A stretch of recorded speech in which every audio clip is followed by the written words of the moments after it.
वो करती है। इसलिए वचन पत्र में जो लिखा है उसका एक एक शब्द मूर्त रूप लेते हुए आप भी देखोगे कि मध्य प्रदेश की धरती पे कांग्रेस ने जो वचन दिया था वो साकार होता हुआ आप देखोगे।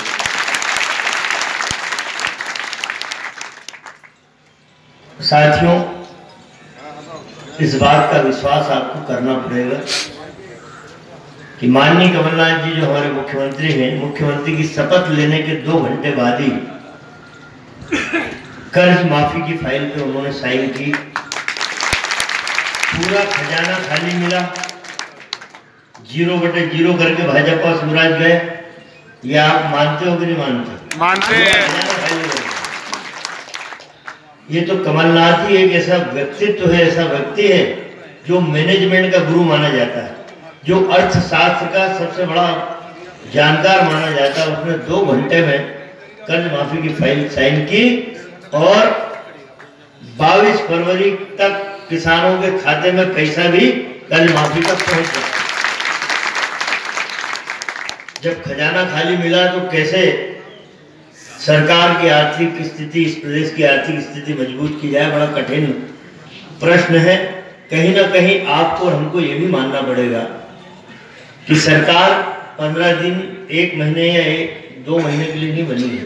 ये सरकार पूरे 5 साल के लिए बनी है और पूरे 5 साल में जो वादे हम वचन पत्र में लिखे हैं वो सारी बातें पूरे करेंगे। कहीं ना कहीं हमको संतोष भी रखना पड़ेगा। खाली खजाने से हम और आप बहुत ज्यादा उम्मीद नहीं कर सकते। ये वित्तीय वर्ष का अंत है, खजाना खाली है। हमारी कोशिश होगी कि जो नया वर्ष चालू हो आर्थिक आधार का 31 मार्च के बाद से, उसमें हम बहुत सारे वादे जो इसमें लिखे हैं वो पूरे करें। क्योंकि देखो, एक बात समझ लो कि भाषण देना एक अलग बात है, लेकिन यथार्थ के धरातल पे जब चलोगे तो धरती कठोर मिलेगी। भाषण में दे दूं कितने अच्छे लंबे चौड़े, लेकिन भारतीय जनता पार्टी जैसी लफाजी आज भी हम नहीं सीख पाए वैसा भाषण। 15 लाख हर खाते में डाल देंगे, ऐसी लफाजी हम लोग कर नहीं सकते ना, इतना भाषण हमको देना आता है। लेकिन मैंने जो कहा कि कांग्रेस जो कहती है वो करती है, ये नारा आजादी के पहले से आता है। आप मेरे परिवार के हो, मेरी पूरी कोशिश होगी कि जो बातें आपने रखी हैं, थोड़ा समय लग सकता है, ऐसे भार्गव जी ने कहा कि ये भी इसी सत्र में कई चीजें बड़ी मुश्किल होती है। हम जब 5 साल के लिए चुन के भेजते हैं तो कहीं ना कहीं हमको धैर्य रखना पड़ता है। लेकिन ये विश्वास आपको दिला के जाऊंगा कि वचन पत्र में जो आपकी बातें लिखी हैं, जो मुझे आज मांग पत्र आप दे रहे हो, वो सारी बातें हम क्रमशः आपको पूरी कराएंगे, ये वादा है। दिक्कतें इस देश के और प्रदेश में क्या है, आप तो मेरे परिवार के बारे शुरू में हमारे सामने अंधेरा रहता है बेरोजगारी का, तब हमें ठेका प्रथा भी अच्छी लगती है ना। अरे चलो ठेकेदार ने तो हम लोग रख ही लिया, उस समय बड़ा सुंदर दृश्य दिखता है। लेकिन धीरे धीरे जब हम बढ़ते हैं, 1 2 साल 3 साल, तब वो ठेका प्रथा हमें अखरने लगती है।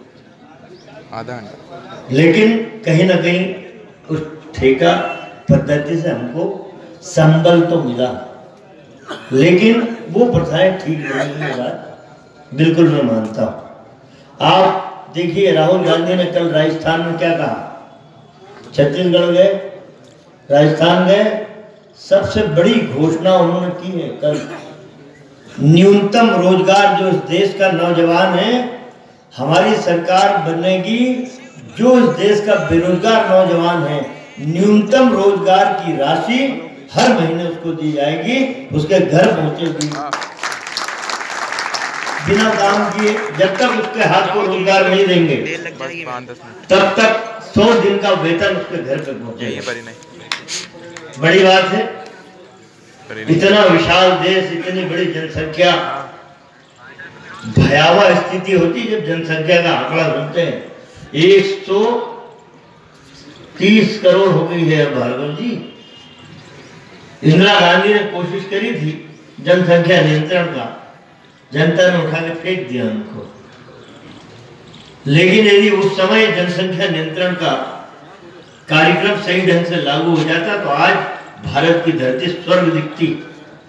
इतने करोड़ लोगों का हम कहां से वो करें, लेकिन फिर भी सरकारों का दायित्व है अपने देश के नागरिकों की रक्षा करना, उनका पालन पोषण करना, उसकी शिक्षा और स्वास्थ्य की व्यवस्था करना। तो ये विजन राहुल गांधी में है, नरेंद्र मोदी में नहीं है। क्योंकि अभी आप बोल रहे थे ना, ठेकेदार के वहां गिरवी रखा हुआ है। उसी तरह नरेंद्र मोदी ने भी केंद्र की सरकार को 2 व्यक्ति के वहां गिरवे रखा है, उनका नाम है अडानी और अंबानी। तो गिरवी रखी हुई सरकारें कभी भी नौजवानों का भला नहीं कर सकती। सीधे सीधे अडानी और अंबानी जो बोलते हैं नरेंद्र मोदी के कान में, नरेंद्र मोदी के औकात नहीं है कि उनके कहे हुए शब्द से बाहर चला जाए। तो गिरवी रखी हुई सरकारों से आप कोई उम्मीद नहीं कर सकते। ये तो कांग्रेस है जिसने आजादी की जंग भी लड़ी, लाखों लोग कुर्बान भी हुए। आजादी के बाद भी इस देश की अस्मिता के लिए, अखंडता के लिए इंदिरा गांधी, राजीव गांधी जैसे लोग अपनी जान की कुर्बानी देते हैं। जरा बीजेपी का एक नाम बता दो, किसी की कुर्बानी हुई हो इस देश के ऊपर, नहीं ढूंढ पाओगे नाम। तो ऐसी पार्टी पे आपको विश्वास करना पड़ेगा। लेकिन हमारे देश की जनता अभी भी परिपक्व नहीं है। जहाँ 5 साल निकलेगी फिर तितिर बितिर होती है, फिर सोचते कि यार अब हम लोग सब जवाब तो दिखाते नहीं, हम तो सीधा सच्चा जीवन जी के जो नजदीक से देखते हैं उसके हिसाब से निर्णय लेते हैं कि हमारे साथियों को उनका जीवन कैसे सुखी हो, किसान कैसे सुखी हो, नौजवान कैसे सुखी हो। फिर भाषण देने के लिए बहुत लंबी चौड़ी बातें हैं। मैं तो आपको विश्वास दिलाता हूँ, विश्वास रखना, धैर्य मत खोना। अब हम सोचते हैं ना तो लोकसभा चुनाव आ रहा, अभी खींच खा चलो, ऐसा नहीं।